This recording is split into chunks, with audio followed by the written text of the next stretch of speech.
El siguiente programa de opinión contiene elementos de lenguaje, salud, sexo y violencia que pueden ser escuchados por niños, niñas y adolescentes sin supervisión de sus madres, padres, representantes o responsables. RCR presenta Buen Provecho, una producción nacional independiente con certificado número 22388 para dar cumplimiento al artículo 14 de la Ley de Responsabilidad Social.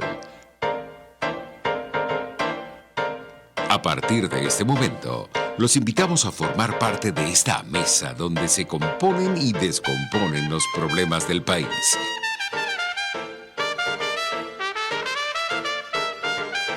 RCR presenta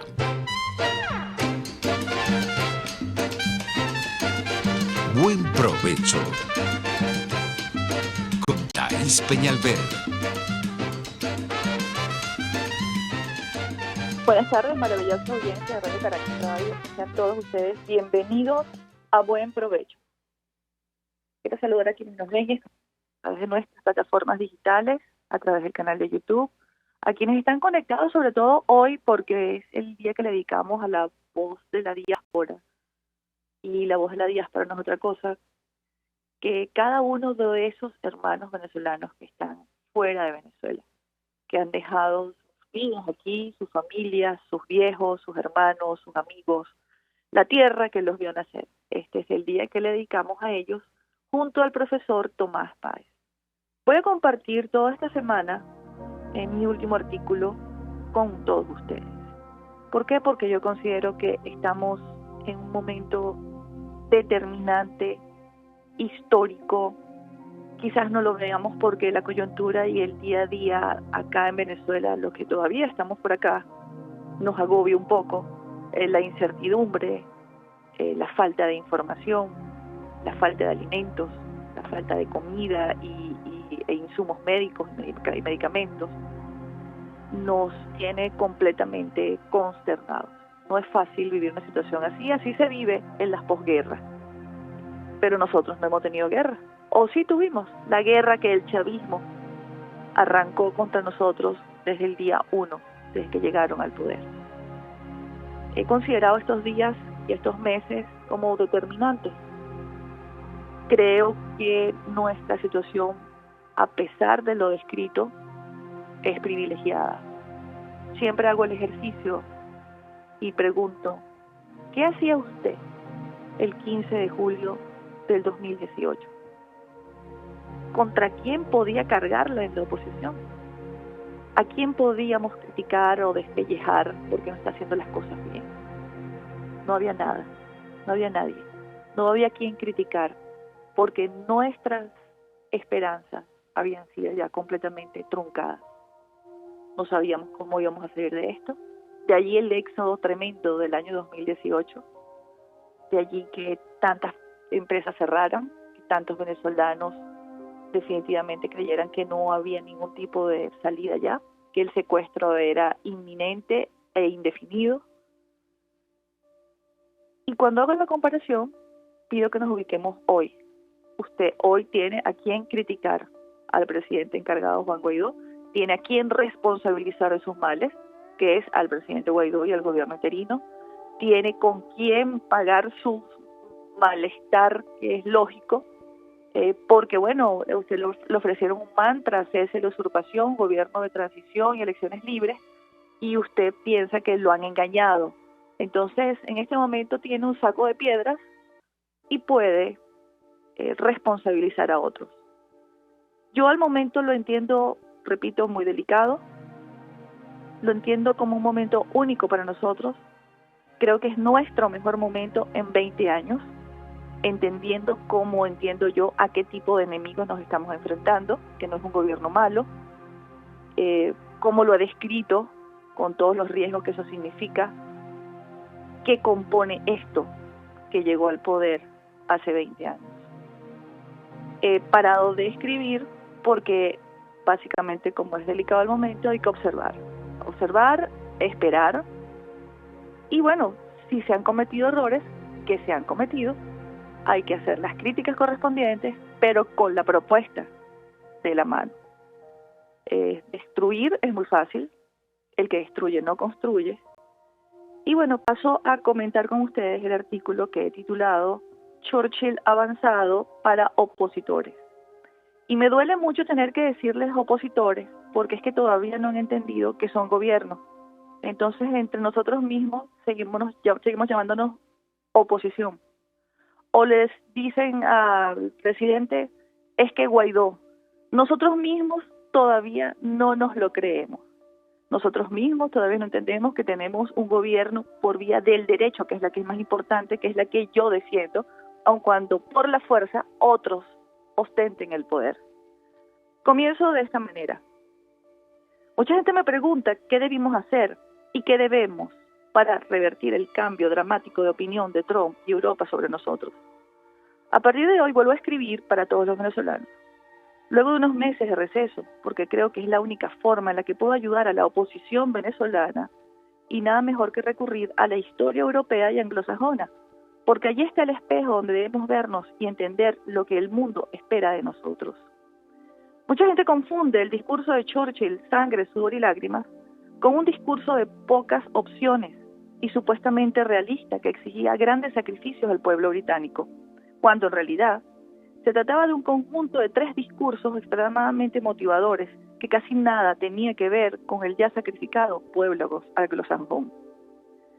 Pero este en particular lo era en especial, no solo por ser inaugural, sino porque se dividía en varios anuncios. El primero y vital es que finalmente se había logrado constituir un gobierno unitario. Es decir, las luchas intestinas habían dado paso a una sola voz y a la formación de una estructura de mediano plazo, compleja para organizar a toda Gran Bretaña, en la que todos los grandes líderes opositores tendrían un rol en el gabinete, con la mayor base amplia posible.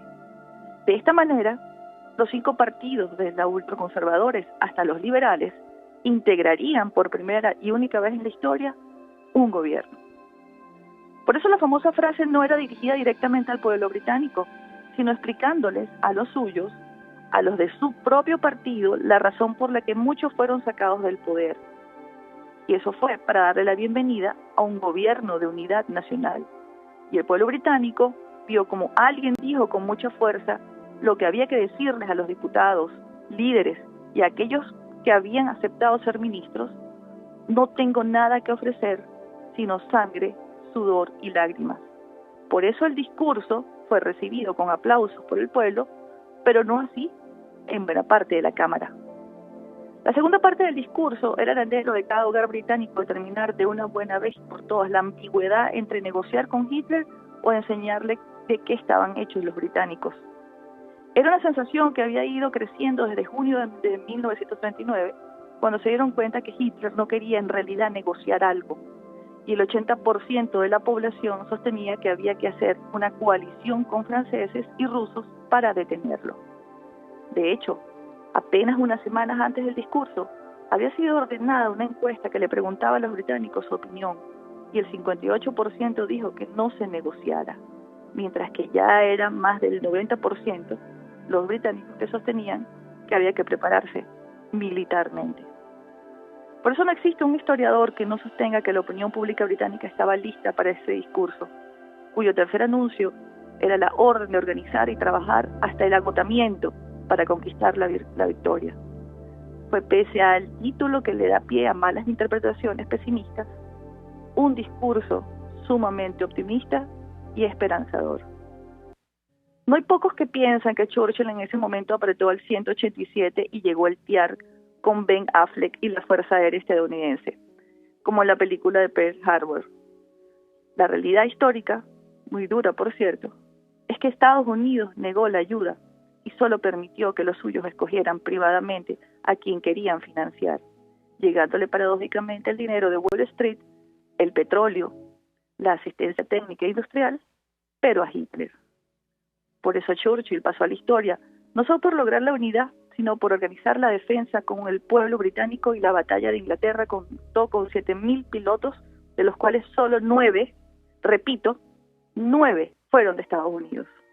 La mayoría de esos escasísimos 9 pilotos vivían en Inglaterra, casados con inglesas, y peleaban ya en Francia o se tuvieron que hacer pasar por canadienses. Y eso fue con lo que contó Churchill los primeros años de guerra, con pilotos y aviones británicos, dinero y pertrechos británicos para defender del ser de la aplastante fuerza aérea de Hitler. Pues el resto, es decir, la sangre, el sudor y las lágrimas, no lo pusieron otro que los británicos. Amigos, yo les hago estas referencias, estas reflexiones, porque nosotros en Venezuela estamos, repito, en el mejor momento de nuestra historia después de 20 años de secuestro. No hay manera de que el cambio no sea este año. Pero si algo necesita Venezuela en este momento, es a sus fuerzas democráticas unidas y a todos los venezolanos que quieran vivir en libertad y en democracia en las breves semanas o meses, es que también tenemos que estar unidos, pero contando con nosotros mismos, como una fuerza indetenible, y eso es lo que quiere ver el mundo, que no va a descansar hasta no conquistar la libertad de Venezuela. Y eso es este año, el 2019. No esperemos por otros, hagamos nosotros la tarea.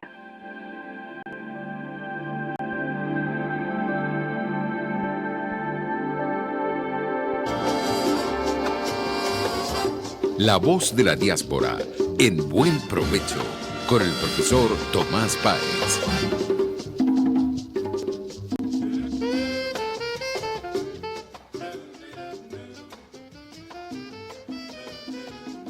Buenas tardes, Tomás. Hola, Thaís, ¿cómo estás? Excelente artículo, creo que te lo había comentado. Además, esa convocatoria al trabajo, al trabajo unido. Y la verdad que recordaba que estaba en Colonia y en Libreville y los dos trabajando, pensando, construyendo, impresionante. Así es, así es. Sabemos que los que están afuera hacen un esfuerzo sobrehumano por tener una vida allá, con el corazón aquí, y siempre esperando que, bueno, que llegue la oportunidad, que ojalá sea en breve tiempo, compleja como es nuestra situación, pero que llegará, y ellos están desde allá trabajando y coadyuvando y preparándose para colaborar con el levantamiento de la nueva Venezuela. Y gracias a ti también, Tomás, porque los organizas, porque estás pendiente, porque llevas la data, no solamente de cuántos están afuera, sino cuántos proyectos y programas para construir a Venezuela de nuevo tiene la diáspora fuera de nuestras fronteras. Precisamente el 5 de julio se conmemoró el acta de independencia, que además la impulsó la sociedad civil, ¿no? En una medida absoluta. Entonces, ver a las organizaciones en el mundo preparándose, porque además ha cambiado el sentido de los encuentros. Hay una nueva etapa que lo facilita el hecho de que el nuevo gobierno, el de Guaidó, reconoce la existencia de la diáspora, ¿no? Digamos, antes era imposible ni siquiera pensar en la posibilidad de participar, porque para el régimen anterior la diáspora no existía, ¿no? Además la desconocían, y lo dijo Maduro cuando todavía era presidente en Naciones Unidas, diciendo que eso era un fenómeno que era mentira. Y recientemente el señor Arreaza decía lo mismo, que la diáspora no existe. Pero hoy la diáspora se está movilizando en una nueva fase. Comentarios breves sobre esa organización. El encuentro en Colonia, yo participé hace, 3, 4 años en un encuentro en Colonia presentando el proyecto, y el encuentro de hoy hay una distancia con el anterior. Concluyó con mesas de trabajo para pensar el tema de qué hacer en educación y cómo desde Alemania y cómo desde Colonia poder participar en el proceso de recuperación y de reconstrucción del sector educativo venezolano, junto a los venezolanos que están trabajando en Venezuela para recuperar ese sector, que hay un equipo buenísimo en ese trabajando esa área. Pero en Alemania además estaba un gran amigo y un gran embajador cuando existía un servicio exterior serio en Venezuela, Eric Becker, que participó humildemente junto a los demás miembros del equipo. Humildemente. Eso es grande porque es un gran venezolano, tiene muchos años en Claro, y Alemania. entonces, pero además formando parte del equipo, pero además viajó desde Berlín a Colonia para participar en el proceso y veías a las otras mesas, las de la ayuda humanitaria, las de las organizaciones participando en proyectos ambientales, creando agendas. Entonces tú dices, oye, hay una diáspora que ya está en una fase distinta, en una fase de organización diferente. Están participando además organizaciones diaspóricas de otros países, fue gente de Holanda, articulándose y dándole poniéndole rostro a las organizaciones y conversando acerca de los próximos pasos de integración y de conexión. Entonces, esa creación de redes, esa creación de nuevos flujos, de nuevas conexiones, de verdad que es todo un lujo, es todo un encanto ver a la gente quedándose en las reuniones hasta tarde, participando y aportando ideas y proyectos, digamos, concretos, qué hacer en educación con la Fundación A, con recursos B, para poder apoyar a las instituciones C en Venezuela. Digamos, hay todo una elaboración que permite aterrizajes, que da cuenta de la preocupación, del conocimiento, de la conexión de la diáspora con la realidad venezolana, ¿no? Con ambas realidades, porque trabajan en dos mundos, ¿no? Son organizaciones de dos mundos, son bisagras. Y así es como se construyen los países, con la suma de todas las voluntades, con la suma de todos los talentos, con todas las personas en las diferentes áreas de la vida pública del país. Así es como se construye una nación. No se construye con cogollos, no se construye con egos ni con egoísmo. Es cuando todos somos capaces de poner en una mesa nuestros conocimientos y que todo se fusione y de allí salga una gran idea. Tomamos una pausa, Tomás, y al regreso nos comentas sobre cada una de esas mesas de trabajo, las áreas que manejaron y las propuestas que llegaron, porque es muy importante. El mensaje es claro, hay que construir. El que destruye, no construye. Entonces vámonos detrás de los que están construyendo, porque al final quienes destruyen son una minoría, además incipiente. Ya volvemos, amigos. Usted escucha Buen Provecho con Thaís Peñalver por RCR 750 AM. Sintonícenos a través de Periscope, @RCR750, la radio que se ve. Quiero invitarte al restaurante Tabo La Calda La Lagunita, simplemente porque la vas a pasar muy bien. Los platos de su chef conjugan a la perfección el Mediterráneo con el Caribe, las porciones generosas y el ambiente es cálido y familiar. Comprueba que bien vale la pena en Instagram, @Tabo La Calda La Lagunita, la experiencia gastronómica que siempre querrás repetir. Hola, soy Blanca Rosa Mármol de León, magistrada emérita del Tribunal Supremo de Justicia. Les invito a sintonizarnos junto a Thaís Peñalver los martes de justicia al mediodía en Buen Provecho. Conéctese con nosotros en señal abierta o por rcr.tv, la radio que se ve. Y síganos en Twitter, @RCR750, @PrensaRCR. Y buen provecho. Los grandes temas se debaten en la mesa. Buen provecho con Thaís Peñalver, @RCR750. Continuamos, amigos, en Buen Provecho. Hoy es el lunes de la voz de la diáspora. Es el día que le dedicamos el profesor Tomás Páez y yo a nuestros hermanos venezolanos del exterior, y el objetivo es que no se rompan los lazos, que no seamos como esos pueblos que tuvieron que salir por motivos diferentes o muy parecidos a los nuestros y se desenterraron de su tierra, de sus orígenes. Sus hijos a veces no saben de dónde son, pero creo que nosotros, porque somos así, somos muy fuertes, hemos decidido que aun cuando muchos estén ya con sus vidas hechas en el exterior, no abandonan las posibilidades, los deseos y los sueños por construir en algún momento la nueva Venezuela, que se construye con talento, se construye sin egoísmo, se construye escuchándonos todos, cada quien en las áreas que le corresponde y donde se ha destacado. escuchando desde las ONG hasta los expertos, las academias, las universidades, y bueno, ese trabajo ya se comenzó a hacer. Y gracias a Dios, porque como bien dice el profesor Tomás Páez, la diáspora no es el problema, es la solución, porque también si muchos regresarán con un cambio cultural importante que seguramente van a sembrar aquí en nuestro país, desde todo punto de vista, desde el comportamiento ciudadano hasta el comportamiento de los gobernantes y de las clases políticas. Han visto cómo en el primer mundo las cosas son completamente diferentes y cómo sí funciona todo cuando hay un engranaje entre la sociedad, los gobernantes y los políticos. Bueno, Tomás, cuéntanos sobre estas mesas de trabajo, los temas y las conclusiones. Claro, déjame, esa palabra que acabas de mencionar, escuchar, corresponde al liderazgo escuchar. Escuchar el trabajo que han venido haciendo las organizaciones en todo el mundo, las organizaciones tanto en Venezuela como fuera de Venezuela.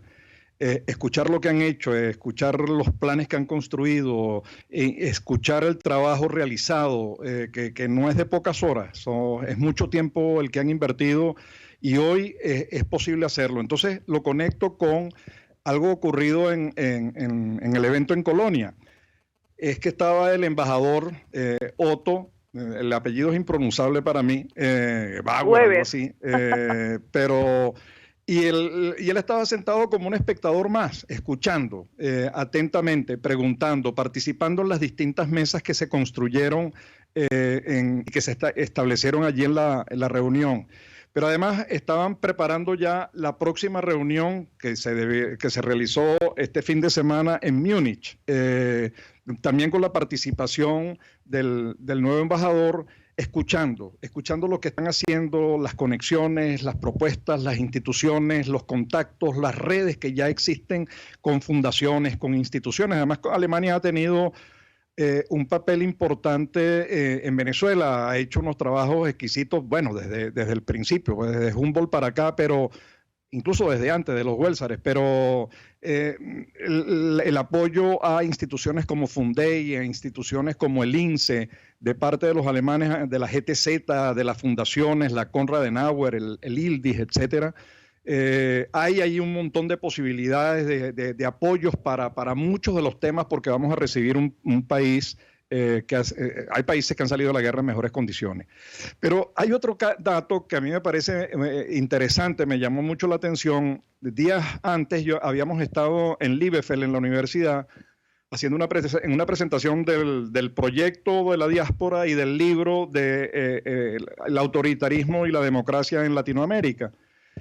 Y la verdad que uno constata que el esfuerzo que hizo el chavismo en el plano internacional con los compañeros de acera rindió frutos. Se vendió la idea de que en Venezuela había un interés social enorme, de que sobraban viviendas, había que regalarlas, como decía la hermana de Jorge Rodríguez, que producíamos tanto como para alimentar a 3 países, ¿no? Todas estas cosas llenas de mentira, porque mienten hasta cuando mienten. Pero caló, el discurso caló. Yo creo que nosotros tenemos que movernos en el plano internacional de otra manera, tenemos que prestarle atención a lo que ocurre en las universidades, los centros de investigación, las redes de profesionales en ciencias sociales, ciencias económicas, porque se han convertido de alguna manera en un obstáculo a la comprensión de la verdadera tragedia humana venezolana. A mí me dejó preocupado ese tema de la penetración de lo que es el turismo revolucionario, del financiamiento de los papers, como de revistas, etcétera, como se hizo. Los lobistas, Tomás. ¿Ah? Los lobistas que han pagado en Europa. Claro, bueno, esa cosa de financiar gasolina en Londres o de financiar gasolina supuestamente a los más pobres en Boston, ¿no?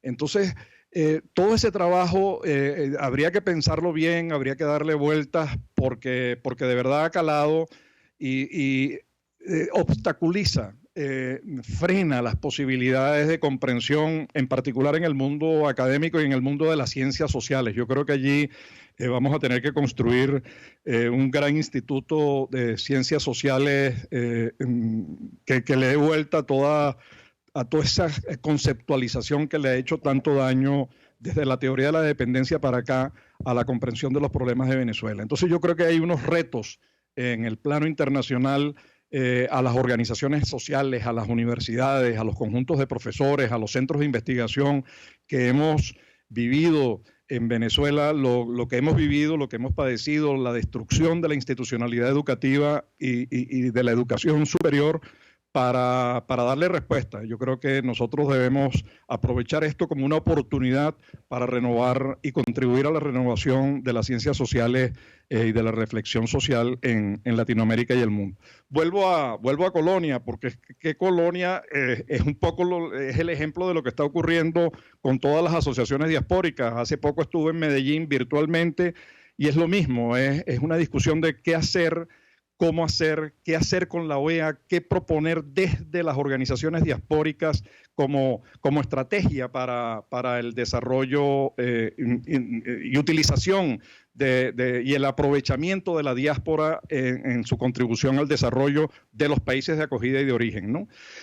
Y otro dato es que se me había pasado, es que se acaba de editar el Instituto Ortega en la revista de Occidente, que es una revista centenaria, un número dedicado a Venezuela. Tan importante es que se excedió un poco en la cantidad de páginas de lo que normalmente hacía y participan allí un equipo de personas que han trabajado los temas de la desnutrición, la salud, la cultura, la diáspora, etcétera.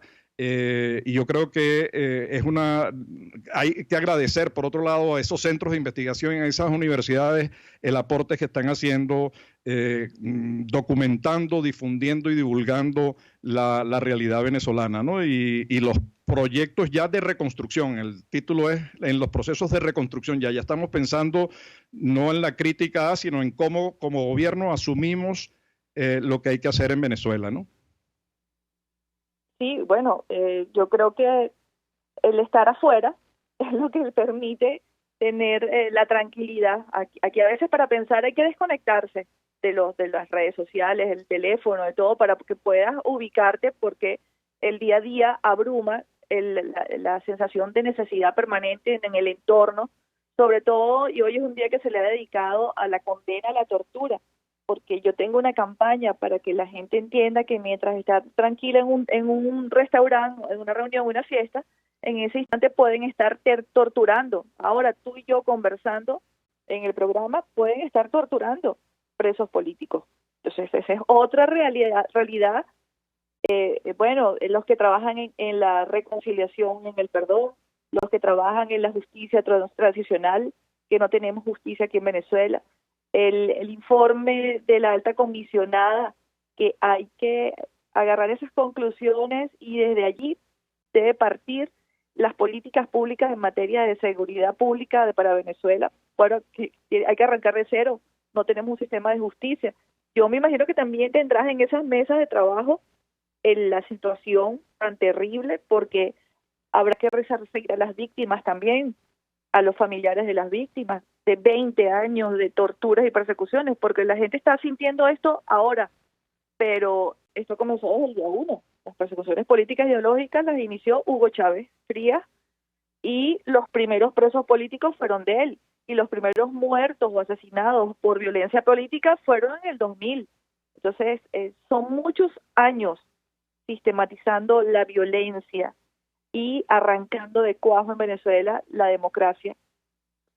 Tuvieron la suerte de tener mucho dinero y mientras en paralelo nos destruían a nosotros, construían una matriz de opinión en Europa donde los socialistas que sí ejercen, aquí hay gente que no le gusta definir las ideologías, pero están definidas en el mundo. Aquí las desdibujaron para que se colearan los comunistas, pero en el mundo tú lo ves, tú estás en Europa. Europa ejerce el socialismo y los socialistas, y esos son los aliados todavía del chavismo. ¿Cómo les hacías creer a ellos que aquí estaban violando derechos humanos o que estaban arrasando con los medios de producción y luego le dan a Hugo Chávez un premio de la FAO de alimentación? Incluso todavía hay un premio que se llama Hugo Chávez Frías y nosotros no hemos trabajado para erradicarlo y para demostrarles que eso es una ofensa, porque en Venezuela hay gente que se está muriendo de hambre. Claro, es que el mismo, en el caso este de la FAO que tú acabas de mencionar, de verdad que es algo que a mí me genera indignación, por no decir otra palabra.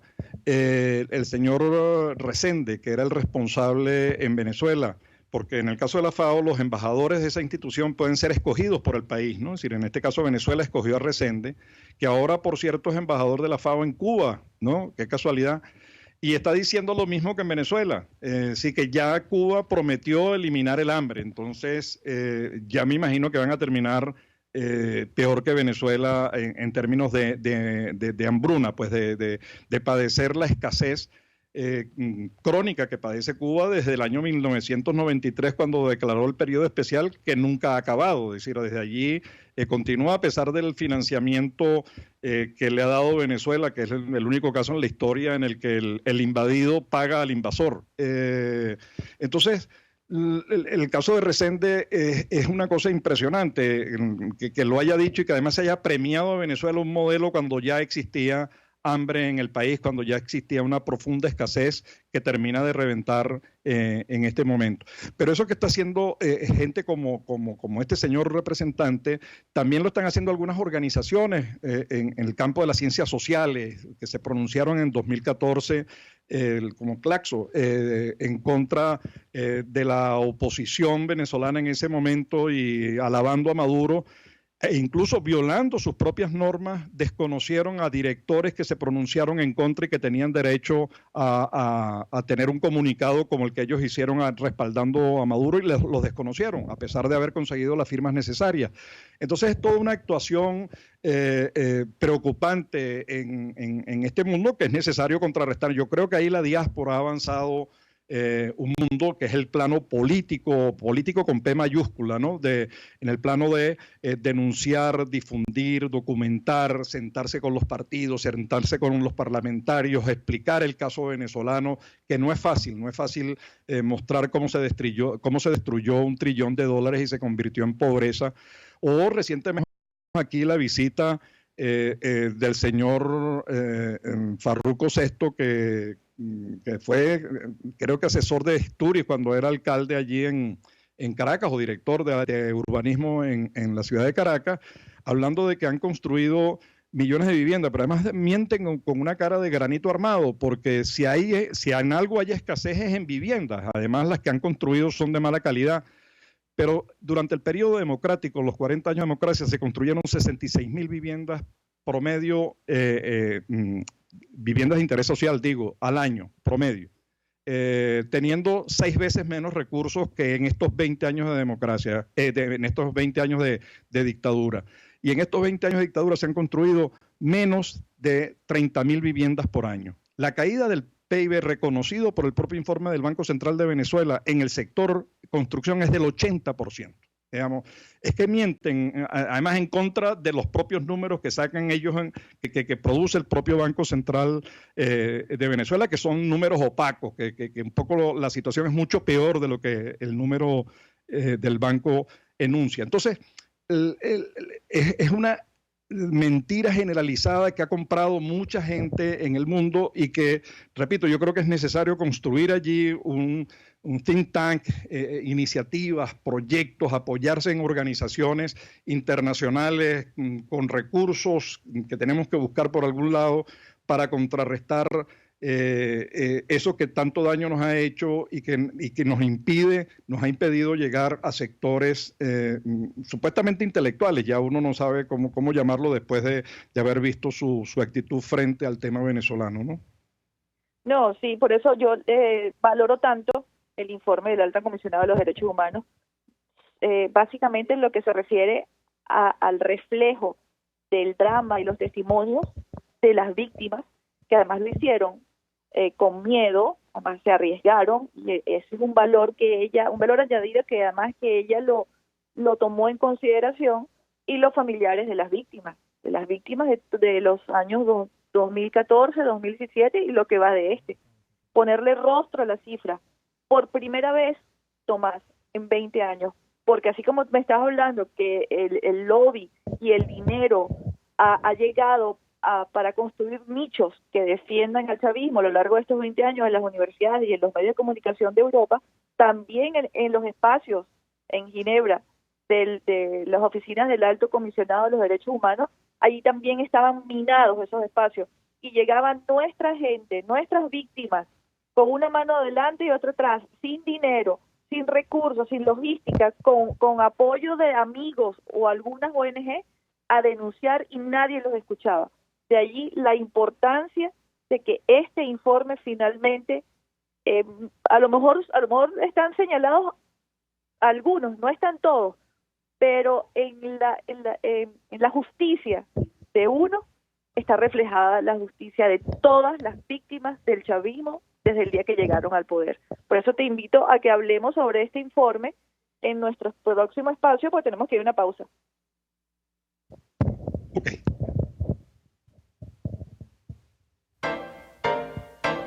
Usted escucha Buen Provecho con Thaís Peñalver por RCR 750 AM. Las lesiones articulares o musculares son más frecuentes de lo que piensas. La Unidad de Cirugía Articular y Medicina Deportiva, Haroldo Macareño y Guillermo Rangel, cuenta con el mejor equipo de traumatólogos reconocidos por la Sociedad Norteamericana de Artroscopia. Ubícalos en la Policlínica Metropolitana o al 0414-305-8176. Superar tu lesión es nuestro compromiso. Cuando hablamos de Honda, hablamos de Distasi Motors, el concesionario Honda que pica adelante en precios, condiciones y servicio. Todo el personal de Distasi Motors, tanto técnico como de atención, está actualizado, capacitado y certificado permanentemente para atender correctamente tu vehículo. www.distasi-honda.com.ve. Distasi Motors, tu concesionario Honda en Los Palos Grandes. RCR 750 AM, porque lo bueno une. Hola amigos, soy María Corina Machado. Todos los martes, María Corina estará contigo por RCR 750 AM. Acompáñenme de 1 a 2 de la tarde. Contigo, María Corina. Todos los martes, contigo. Solo por RCR 750 AM, porque lo bueno une. Conéctese con nosotros en señal abierta o por rcr.tv, la radio que se ve. Y síganos en Twitter, @rcr750. Y buen provecho. Bueno, continuamos acá en Buen Provecho. Estamos hablando con el profesor Tomás Páez, porque este es su espacio de cada lunes, La Voz de la Diáspora. Hablamos de un país que está afuera sufriendo, que está afuera ya con una vida hecha, pero que está construyendo para la nueva Venezuela. Esto es un ejemplo. Yo creo que hay mucha desinformación o falta de información sobre esto, y siempre lo que priva es lo que es destructivo. Estamos en un ambiente sumamente tóxico, pero fuera de nuestras fronteras hay millones que están pensando en regresar y que cuando regresen, pues traerán cosas buenas para todos nosotros. Y eso es lo que yo celebro de esta diáspora que está recibiendo no solamente otras culturas, sino entendiendo de qué va ese asunto de ser ciudadano de un país. ¿Cuándo es que usted realmente es un ciudadano? Y lo están viviendo. Estoy segura, y es una de las cosas que más me satisface, es que cuando regresen nos van a traer mucho más de lo que pudieron haberse llevado o pudieron haber dejado. Tomás, yo he estado todas estas semanas reivindicando el informe. A lo mejor para muchos no sé qué esperaban, un regaño o un alzamiento, no sé. Pero yo lo veo desde el punto de vista de los derechos humanos y mi experiencia en derechos humanos, 17 años de mi vida, entendí que para nosotros como pueblo es determinante, es fundamental, es brutal. Y políticamente para el régimen también ha sido terrible, porque no estamos hablando de un expresidente de derecha que siempre ha sido enemigo del chavismo. Estamos hablando de una ex aliada de Hugo Chávez Frías, una mujer que es socialista, no lo oculta, ha sido 2 veces presidenta de Chile ha estado en la ONU, conoce los mecanismos, conoce los protocolos, cumplió con los protocolos y afortunadamente cumplió, aun cuando acá nos molestó un poco, pero si no los hubiese cumplido, entonces el informe hubiese tenido sesgos, que no los tuvo. Es un informe que recoge testimonios, pruebas, hay un cuerpo probatorio tremendo porque ya lo había adelantado el anterior alto comisionado y él le deja una base de investigación. Luego hay un preinforme que se difunde en marzo. Ya ese informe de marzo era terrible para el régimen chavista y nosotros teníamos todas las de ganar, si se puede ganar en este tipo de violaciones de derechos humanos, que más bien lo que hace es oprimir a los pueblos, pero ya el informe de ella no podía ser inferior al que ya se había publicado en marzo. De allí que yo quisiera tu opinión sobre este informe. No, yo suscribo completamente lo que estás diciendo. Me parece que lo que ella muestra en ese informe, lo que muestra ese informe es letal para el régimen, lo desnuda de manera completa. Yo también rescataría de ese informe el trabajo detrás, el trabajo de esa sociedad que levantó la información de los desnutridos, de los presos políticos, de las violaciones a la libertad de expresión, de los torturados, de los muertos, digamos, de los asesinados. Ese trabajo de hormiguita, de documentar, de dejar constancia, de ir todos los días a esas organizaciones de la sociedad civil, de verdad que yo me quito el sombrero frente a ese esfuerzo. Me parece que el informe es, pero de una claridad enorme. Afortunadamente, cuando yo terminé la presentación en la universidad en Bielefeld, le decía, bueno, hay dos personas que nos van a ayudar mucho a digerir lo dicho, sobre todo para quienes son compañeros de acera del gobierno, que es el informe de Bachelet y las palabras que repite siempre Felipe González, y me quedo con ella porque también de alguna manera está en esa acera, ha sido representante, se lo vincula con el socialismo y sus palabras han sido de una contundencia importante. Felipe dice, no me digan después que no sabían lo que ocurría en Venezuela. Digamos, a estas alturas del juego, tanto el informe de la Bachelet como todo lo que sabemos, toda la información que han construido las asociaciones dentro y fuera de Venezuela, son testigos, ha sido documentado. No me vengan después a decir que no sabían lo que ocurría en Venezuela, y eso es importantísimo, ¿no? Eso desnuda al régimen, lo debilita frente a todo el mundo y muestra aquello de lo que están hechos, ¿no? Y tú decías algo antes, Thais, hablando de cuándo se inició la violencia. Yo creo que la violencia la construyó el propio lenguaje, porque el lenguaje construye violencia. Aquella cosa que decían que tanto vamos a freírle la cabeza a los adecos y a los copellanos, toda esa cosa agresiva, toda esa cosa cargada de odio fue creciendo y se fue instalando en Venezuela. Afortunadamente la mayoría del país ha comprendido que eso no sirve, que ese modelo no sirve, y por eso están aislados, pues, y se sostienen nada más por las bayonetas, que son las que sostienen lo que queda, ¿no? Y lo que nos ha impedido a nosotros ejercer como debe ser y por la vía del derecho el gobierno y el poder ejecutivo, ¿no? Y yo, entre las defensas que tengo del informe, he dicho que, bueno, antes, cuando ella estaba aquí y cuando se fue, yo pedía que no lo viéramos desde el punto de vista político, que eso después iba a tomar un camino político. Lo toma cuando el informe, cuando ya esté en la OEA, llegue a los escritorios de los embajadores de los países que no reconocen al presidente Juan Guaidó, vaya a los cancilleres de esos países, y que esos cancilleres están obligados a entregárselos a esos presidentes. Yo hago ese recorrido imaginario, pero que tiene que ser así legalmente. Es imposible que no ocurra, porque con esto conocemos los parámetros y los indicadores de la ONU. Y lo que tú has dicho sobre Felipe González complementa lo que te estoy diciendo. Eso le da un vuelco político al informe del Alto Comisionado de los Derechos Humanos. Mañana, y así lo he dicho yo también, ninguno de esos países que no reconoce al presidente encargado Juan Guaidó podrán decir que no sabían lo que estaba pasando aquí en Venezuela, porque ese informe tiene que estar obligatoriamente en sus escritorios. Déjame, con un pequeño dato, cuando estaba en Colonia se acerca un profesor de la central cirujano de origen alemán.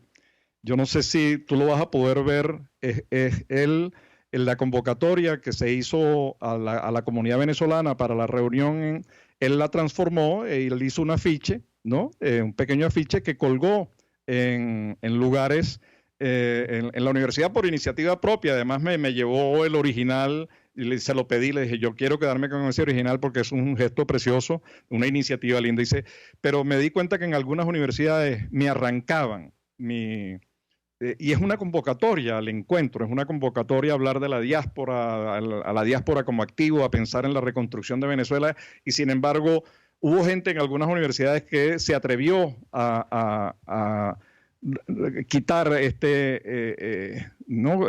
iniciativa de las paredes, que lo hizo además con humildad, con cariño, porque ama Venezuela, fue profesor de cirugía en el Hospital Vargas. Entonces, por eso me parece que es importante, adquiere más relevancia social y política el informe de Bachelet, porque desnuda el régimen, es decir, la careta se le cae completa, muestra que es un régimen asesino, que es un régimen que viola los derechos humanos, que es capaz de lanzar incluso dentro a gente de su propia Fuerza Armada, a lanzarlo y asesinarlo como hicieron con Albán. Una cosa impresionante. Sí, no hay vuelta atrás.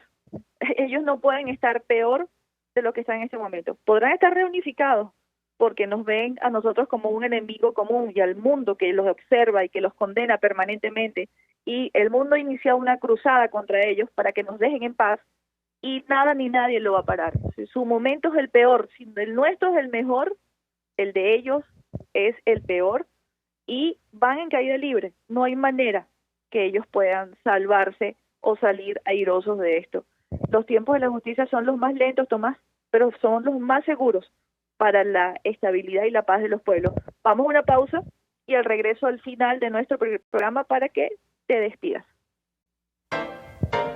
Análisis, opinión, entretenimiento y mucho más. Escucha Buen Provecho con Thaís Peñalver por RCR 750 AM. Puedes seguir nuestra programación a través de rcr.tv, la radio que se ve. Estar bien presentado, lucir bien, proyectar la imagen ideal de nosotros mismos nos brinda seguridad. Por eso en Perfumerías Las Villas contamos con todos los productos que necesitas para realzar tu personalidad, tu esencia, tu naturaleza. Perfumerías Las Villas, siempre hay una a tu lado. Perfumerías Las Villas, tu cómplice de felicidad en belleza cosmética y cuidado personal.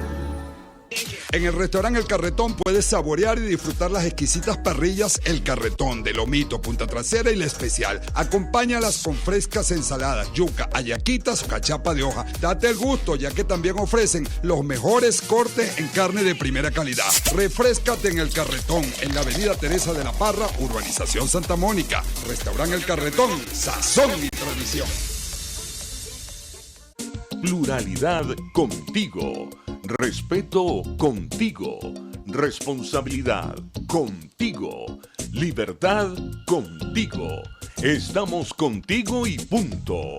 De lunes a viernes a la 1 de la tarde. Contigo. Solo por RCR 750 AM.